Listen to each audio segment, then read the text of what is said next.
দাঁড়ান বাবা, আমি এই বিয়ে করতে পারবো না। আমাকে ক্ষমা করো। কিন্তু আমি কোনো ভান করে এই বিয়ের আসরে বসে থাকতে পারছি না। আমি ইভানকে ভালোবাসি। হ্যাঁ, তুমি ঠিকই শুনেছো, আমি ইভানকে ভালোবাসি। আর শুধু আমিই না, ইভানও আমাকে ভালোবাসে। আমরা দুজন দুজনকে ছাড়া বাঁচতে পারবো না। আর হ্যাঁ, তুমি এখন রাজি না হলেও কিছু করার নেই, কারণ আমি আর ইভান বিয়ে করেও ফেলেছি। আমরা অনেক আগেই সকলের আড়ালে বিয়ে করে ফেলেছি, কারণ আমরা জানতাম তুমি কোনোভাবেই আমাদেরকে মেনে নেবে না। কিন্তু বাবা, ভালোবাসা লুকিয়ে রাখা যায় না। তাই আজ আমি আর বসে থাকতে পারলাম না। অনন্যা আপু, আপনি কি একদম মাথা খারাপ করে ফেলেছেন?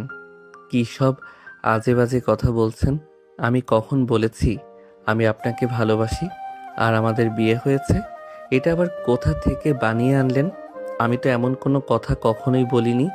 এটা কোনো নতুন না তো?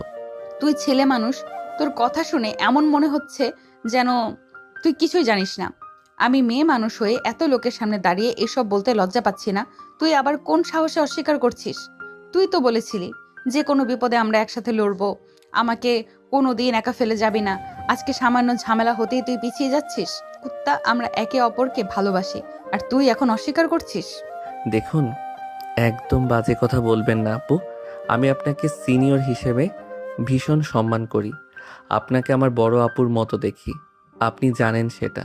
তাহলে আমি কেন আপনাকে ভালোবাসার কথা বলবো? বিয়ে করার তো প্রশ্নই আসে না। আপনি যা বলছেন সবই মিথ্যা। দয়া করে এসব কথা আর বলবেন না।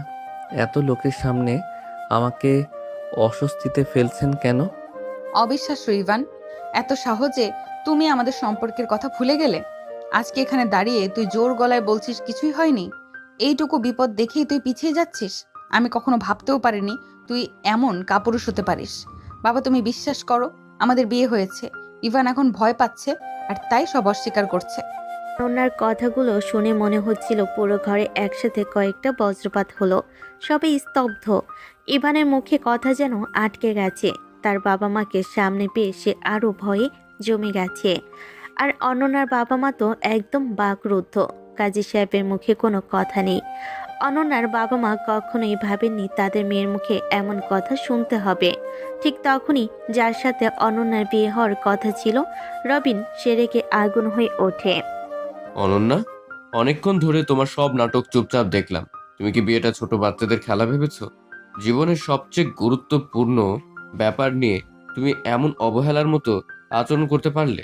এত বড় কথা তুমি আগে কেন বলনি? আর ইভান নামের সেই ছেলেটার সাথে তোমার বিয়ে হয়ে গেছে, এটা মানে কি? এতদিন তুমি কি সবার সাথে মিথ্যে চালিয়ে যাচ্ছিলে? এমন বাজে কাজ তুমি কিভাবে করতে পারলে? দেখো রবিন, আমি চাই না তোমার সাথে